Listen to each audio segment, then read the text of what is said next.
Assalamualaikum warahmatullahi wabarakatuh. Perkenalkan, nama saya Nuralia, NIM 2024004 dari Prodi Manajemen Kelas B. Di sini saya akan memaparkan materi tentang masalah kasus tentang praktik ekonomi di masyarakat, perusahaan maupun personal yang mengesampingkan etika bisnis Islam.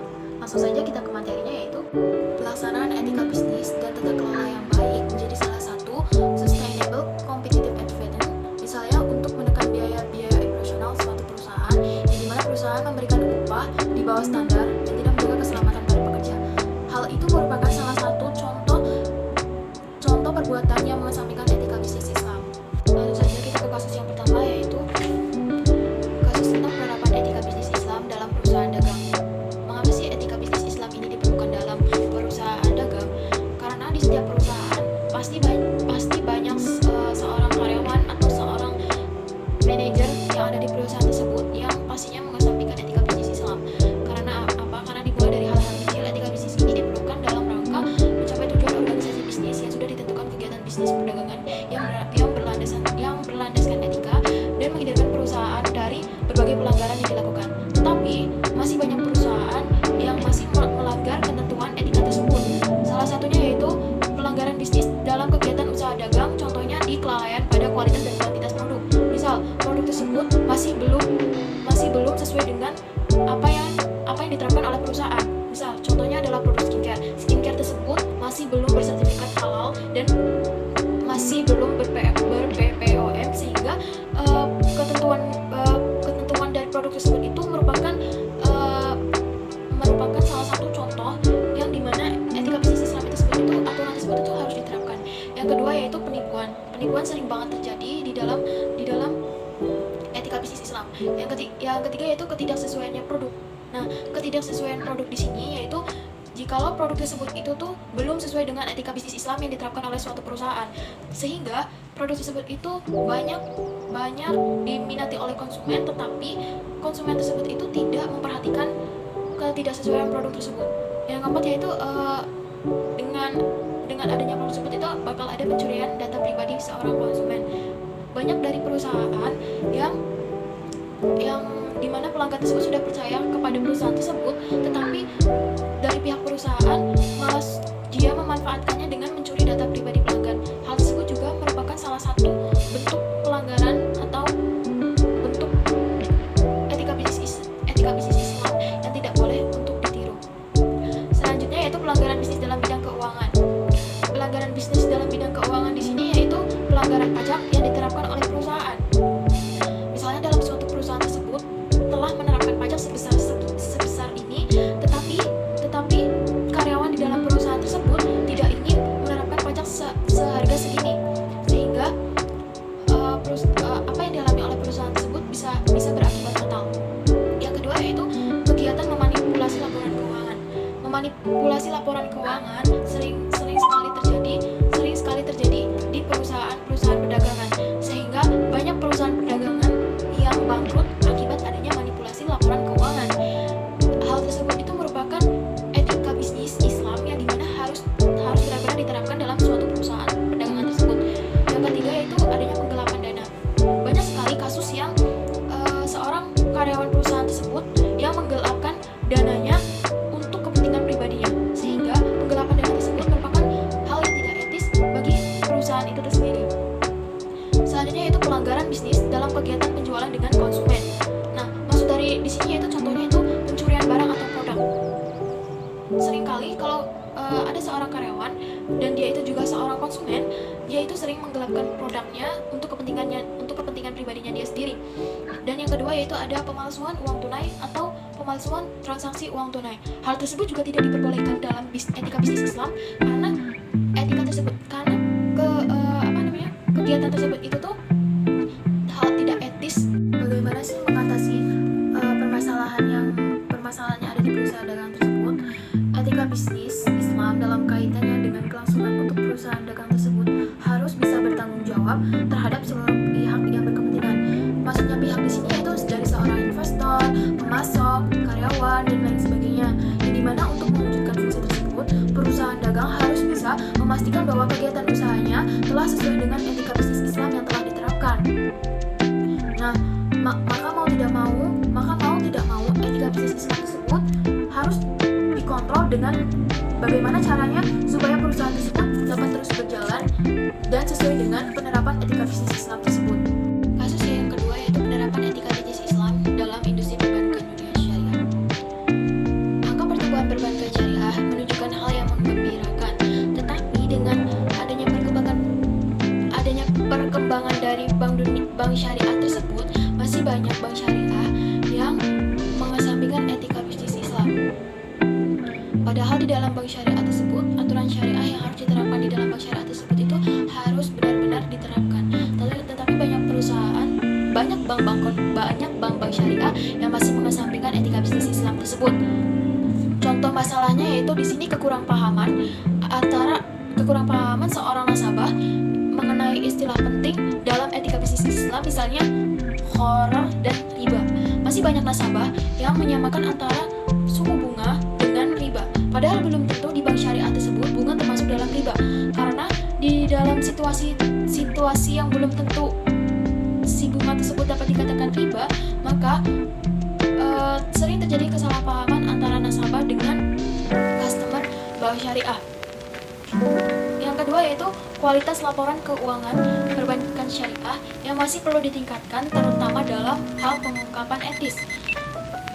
Di dalam bank syariah ini, di dunia industri bank syariah ini masih banyak seorang karyawan bank syariahnya yang menggelapkan dana laporan keuangannya. Padahal sudah diterapkan oleh perusahaan tersebut untuk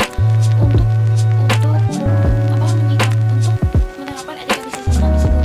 Tapi masih ada banyak karyawan yang melakukan hal tidak etis tersebut. Yang kedua yaitu banyak di antara bank syariah dan jasa keuangan syariah yang secara fungsional tidak berbeda dengan bank konvensional lainnya, sehingga bank syariah kehilangan identitas pembeda dengan bank konvensional lainnya. Jadi ada salah satu bank syariah yang dimana bank syariah dan bank konvensional tersebut itu masih sama, dan mungkin contohnya di bunga. Nah, misal bunga di bank syariah itu diterapkan sebesar 0,5%. Nah, di bank konvensional lain juga diterapkan 0,5%. Padahal seharusnya di bank syariah tersebut kita tidak boleh menerapkan bunga yang tinggi. Karena apa? Karena kalau kita menerapkan bunga yang tinggi, kita sama saja tidak mematuhi etika bisnis Islam yang diterapkan oleh perusahaan tersebut. Lalu, bagaimana sih cara mengatasi solusi permasalahan di dunia industri perbankan syariah tersebut? Dari banyaknya penyimpangan etika bisnis Islam dalam perbankan syariah di atas, maka dapat disimpulkan bahwa penyimpangan terhadap prinsip etika bisnis syariah akan menimbulkan ketidakselarasan dengan cita-cita syariat agama Islam dan mengancam kelangsungan hidup bank syariah itu sendiri. Namun, masih banyak permasalahan yang harus dihadapi dalam penerapan prinsip etika bisnis Islam tersebut, sehingga dibutuhkannya sinergi para pemangku kepentingan seperti stakeholder yang baik eksternal maupun internal dalam mengatasi berbagai permasalahan tersebut. Contohnya yaitu kita mengatasinya dengan cara memperbaiki SOP standar operasional prosedur yang berlaku untuk meminimalisir pelanggaran prinsip etika bisnis Islam dalam organisasi bank syariah tersebut. Yang kedua yaitu meluruskan niat, yaitu dengan menerapkan prinsip-prinsip etika bisnis Islam yang sudah diterapkan oleh perusahaan bank syariah tersebut dengan semata-mata untuk menjalankan perintah Allah SWT dan menjauhi larangan-larangannya. Yang ketiga yaitu meningkatkan efektivitas pengendalian internal perbankan syariah, termasuk di dalamnya dengan melakukan mekanisme audit syariah, mengukur kepatuhan bank syariah terhadap prinsip etika bisnis Islam yang diterapkan oleh bank syariah tersebut. Terus selanjutnya yaitu memastikan bank syariah tersebut juga menjual barang atau produknya kepada nasabah dengan harga jual yang telah diterapkan oleh bank syariah tersebut. Nah, apabila dari seorang nasabah atau karyawan bank syariah tersebut itu mengurangi atau melebih-lebihkan produk atau barang di bank syariah tersebut, maka mau tidak mau dari seorang nasabah atau karyawan bank syariah tersebut harus menanggung resiko yang telah ia buat. Selanjutnya yaitu berkomitmen untuk terlibat dalam aktivitas investasi, pendanaan, hubungan kontraktual atau sering juga disebut dengan perjanjian kontraktual yang sesuai dengan pandangan etika bisnis Islam. Jadi perjanjiannya tersebut itu harus sesuai dengan etika bisnis Islam yang telah diterapkan. Misalnya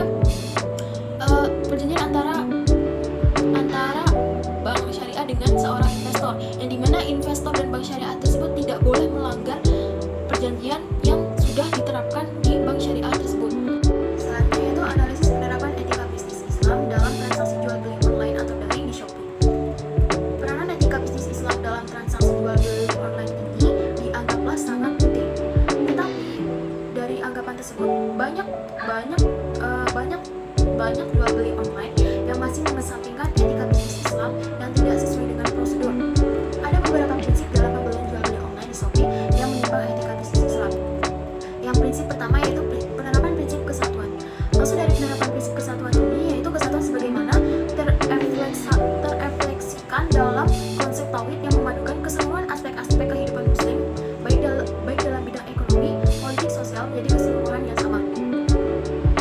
Dalam praktik jual beli online di toko Shopee, ketika kita mengadakan proses jual beli menggunakan gambar yang tidak sesuai dengan produk yang ada, maka dapat dikatakan transaksi jual beli online tersebut masih mengesampingkan etika bisnis Islam. Padahal seharusnya pengusaha muslim yang melakukan transaksi jual beli online tersebut harus bisa menerapkan produknya sesuai dengan produk yang telah dikembangkan tersebut.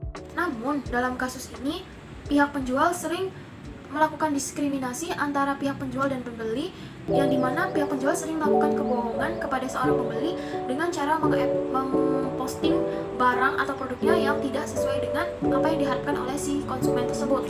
Selanjutnya yaitu penerapan prinsip keseimbangan. Nah, Islam itu kan menuntut keseimbangan antara pembeli dan penjual. Nah, sistem jual beli online di Shopee ini, ketika pihak penjual memposting produk atau barangnya itu di sosial media, apalagi kalau pihak penjual tersebut memposting dengan barang yang palsu, maka si pihak penjual ini sama saja ia telah mengesampingkan etika bisnis Islam, karena sama saja dia juga membohongi para customer-customernya dengan cara dia mengekspos atau memposting produk atau barang yang bukan miliknya. Mungkin pihak penjual melakukan hal ini supaya ia itu memperoleh keuntungan yang dimana pihak penjual itu merasa mendapatkan keuntungan lebih. Padahal dalam penerapan etika bisnis Islam ini, penerapan tersebut itu tidak diperbolehkan, karena sama saja penerapan tersebut itu merupakan larangan dari etika bisnis Islam. Jadi alangkah baiknya penjual itu dalam melakukan transaksi tidak hanya memikirkan dirinya sendiri, memikirkan kepentingan sendiri, tetapi pihak penjual juga harus memperhatikan kepentingan dari seorang konsumen yang membeli barang tersebut. Selanjutnya itu penerapan prinsip kehendak bebas. Penerapan konsep kehendak bebas dalam etika bisnis Islam itu ialah manusia memiliki kebebasan untuk membuat kontrak dan menepatinya atau mengingkarinya. Nah, dalam prinsip ini dapat dikatakan seorang penjual dan pembeli harus bisa menepati janji yang telah dibuat dalam transaksi jual beli online tersebut. Namun pada dasarnya prinsip ini masih diterapkan di etika bisnis Islam, karena biasanya pihak penjual tidak pernah memaksakan si konsumennya untuk membeli barang yang mereka jual.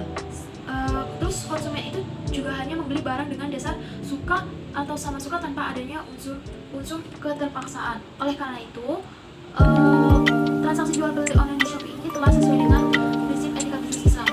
Karena di dalam proses transaksi jual beli tersebut tidak adanya unsur keterpaksaan satu sama lain. Selanjutnya yaitu penerapan prinsip tanggung jawab. Jika ditinjau dari prinsip tanggung jawab sebagaimana yang telah dipaparkan di atas, maka tanggung jawab merupakan bagian yang terpenting dalam praktik jual beli online. Salah satu aspek tanggung jawab dalam Islam yaitu tanggung jawab yang bersifat sukarela tanpa adanya paksaan apapun. Tapi dalam sistem transaksi jual beli online di Shopee masih banyak penjual atau pembelinya yang melanggar prinsip tanggung jawab tersebut. Dikarenakan apa? Karena pihak dari penjual tidak menerima komplain dalam bentuk apapun kecuali jika ada suatu perjanjian terlebih dahulu. Seharusnya jika terjadi ketidaksesuaian antara barang yang telah ia kirimkan, maka dari pihak penjual itu harus bertanggung jawab untuk mengganti barang atau produknya sesuai dengan apa yang diharapkan oleh seorang konsumen tersebut. Lalu bagaimana sih cara untuk mengatasi permasalahan tersebut? Menurut saya cara mengatasi permasalahan tersebut dengan adanya transaksi jual beli online tersebut, kita harus menerapkan kepada diri kita dengan menerapkan prinsip mengutamakan kejujuran, tanggung jawab, disiplin, dan